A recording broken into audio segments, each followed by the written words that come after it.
Instituun kora kenna yeroo baay'ee aramni yogguu viidiyoo nu waraabdu wanuma jaalalaa nu waraabdu inni fakkaata. Mucaa kana ilaalame akkaataa isiin itti teettuu fi akkaataa niitii irraa dubbattu garagara. Amma barreeffamni warra arabbifame benne ani ni jaaladha yookiin ni jaaladha jaalalli isii ibsaa jirti jechuudha.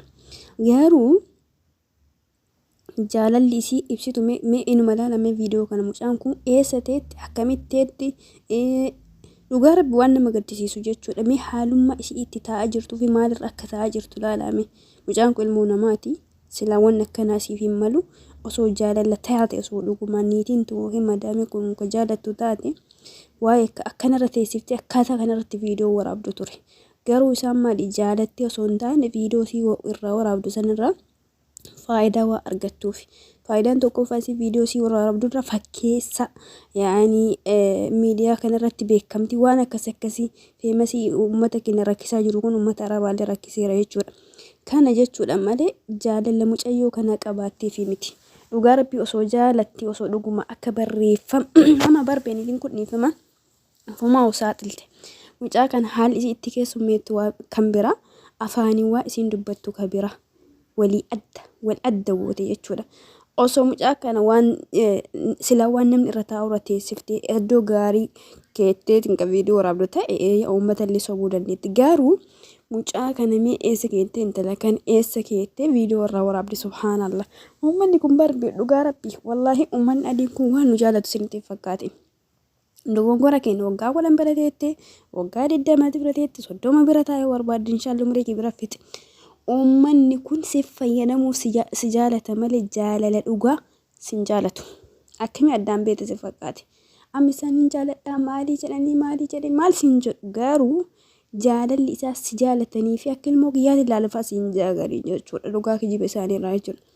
Osoo akka ilmoo ofiitis ilaaltu ta'e osoo akka ilmoo ofiititti dhala ofiitis ilaaltu ta'e haala kanaadhaaf viidiyoo waraabdu ture. Sababni isaa intalli kun maatii qabdi. Maatiin kun viidiyoo wanni sooshaal miidiyaadha. Osoo viidiyoo kana argite haati isii qalbiin caba waan jettu itti dhagama ture. Garuu isaa viidiyoo amma ijoolleen keenya dogongora guddaa jechuun yoo aramni viidiyoo itti garagalchite kalaas. Beeka akka waa addunyaan beektee wayiitti ulaalan jechuudha. Garuu isaa itti fayyadamuudhaaf viidiyoo waraaban malee viidiyoo san waraaban malee jaalala intala sanii yookiin dubartii bira jirtu san qabaataniiti miti. Aramni nama hin jaalattu dhugaa. Aramni si'ii miti nuu alagaa gamba biraatitti dhufee miti ofii waliin jaalatan jarri. Mee argitanii mana namaa deemanii mana namaatii gala akka walirraa dubbatanii akka isaan lafee itti wal cabsan uffatarra nyaatarra dubbatarra deemsarra dhugaa rabbi inni baqama namni tokko fakkeenya osoo ka'ee bakka ho'i deeme bakka sirnaa ho'i deeme namni biraa yoo hin deemne sunillee qixxee nama deemee sanitti waa'ee bakka sirnaa san beeka jechuudha. Maaliin akka gubbaa jala wal deebi'an jechuudha. Uummanni kun mee amma inuma ilaalamee beerra numa arabaa kanneen dhugaa rabbi akka isaan walirraa haasa'u ufuufi waliin jaalatan. Uummanni keenya dhugaa rabbi bakka kanatti maashaallah wala hamatu malee wala xiqqeessuu yaadu malee akkasitti akkas waliin balaaleffatu jechuudha. Garuu uummanni adiin kun si jaalachuu miti ufuufuu waliin ta'an. Ufuufuma ilma amma akka biyya keenyaatti dubartiin jaarsi isaanii lama obboleeyyan sirrii walitti dhiyeenya qabanii buna walitti dhuganii baabura wajjin deemu gabaa wajjin deemu walitti dhiyaatan kan wal lolullee jiru biyya keenya keessaayyuu harki caala warra walitti dhiyaatu yoo fakkeessaadhaaf maqaadhaaf illee walitti dhiyaatan biyya kanatti mee dubartii niitii obboleessa jaarsa isiitti dhiyaatu argitanii ani argine silaafuu biyya arabaa kana keessatti aramni karaa irraa dhalatte jabeeffatti malee karaa itti heerumteetti hin jabeeffattu aadaa isaanii irraa jechuudha. Aadaan biyya keenya ammoo karaa irraa dhalatirra karaa itti heerume jabeeffata. Walii faallaadha dubbiin jara dubbiin keenya walii faallaadha. Kanaaf arabni ufiifuu waliin jaalatu. Ijoollee teenne yoo jarri kaameraa isinii qaban dhugaa rabbii eeyyamamina.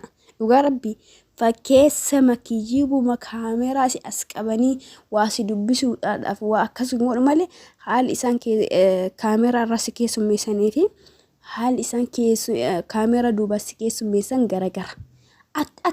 Atta arabni nama waraabdii yoo isaasan amma intala kana barbeessuma isiin hin beekne kaameraa waraabdii jechuudha. Odoma isiin hin beekne kaameraa waraabdi. Sanuuyyuu ni jaaladhattee irra barreessiti. Jaalalli isii ibsituu fi akkaataa isii itti keessummeessitu ammoo walii adda walii faallaadha.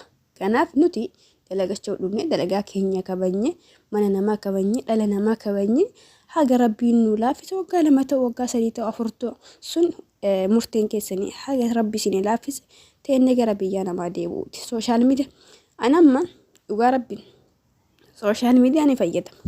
Garuu guyyaa takka sooshaal miidiyaa fayyadama jedheetti himeen beeku. Anamma yuutuubii qaba. Yuutuubii guddaas qaba, xixiqqaas qaba.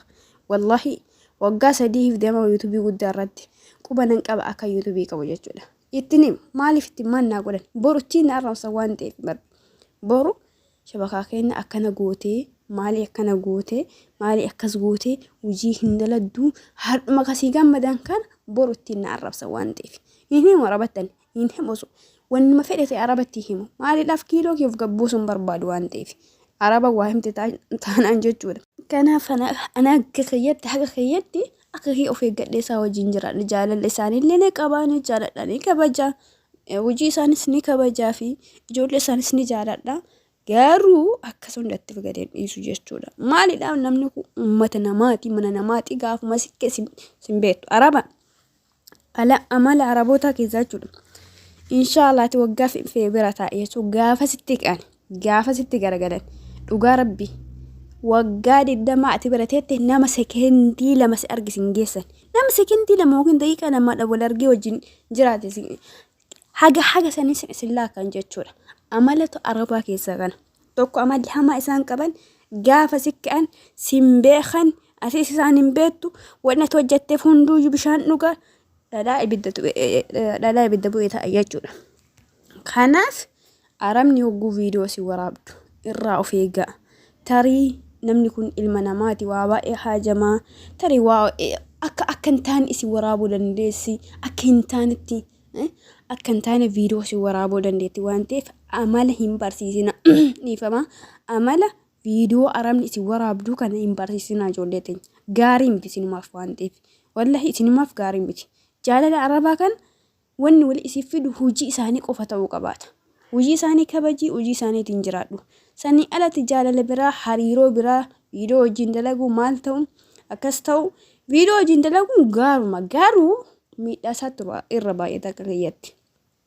Akkaataa ati hin beeknes waraabuu danda'a waan ta'eef mana isaaniiti wanna mana isaanii keessa jiru hin beekani kaameraa akkamittu jira yeroo ati akkamitti taatu kaameraa si waraabaa jira ati waa ofii quba hin qabneef araba tana viidiyoo wajjin waraabuu irra osoo namatti hafee hojii waliin nu fide hojii isa waliif kabanye hojii saniidha osoo waliin jiraanne irra bareedaadha filadhan akka yaada kiyyaati kun yaada dhuunfaa kiyyaati malee namni kanaaf faallas jiraachuu danda'a namni kanas deeggaruu jiraachuu danda'a. Kanaaf arabni akka viidiyoo isin waraabne haga fide waan ta'in jaalalummaadhaan hojii makaasan kabaja walii jiraadha malee viidiyoo walii waraabuu viidiyoo isinirraa waraabuu akkas jechuun yamina dhugaa rabbi yoo viidiyoo waraabbachuu barbaada isin kophaa keessa waraabbadha.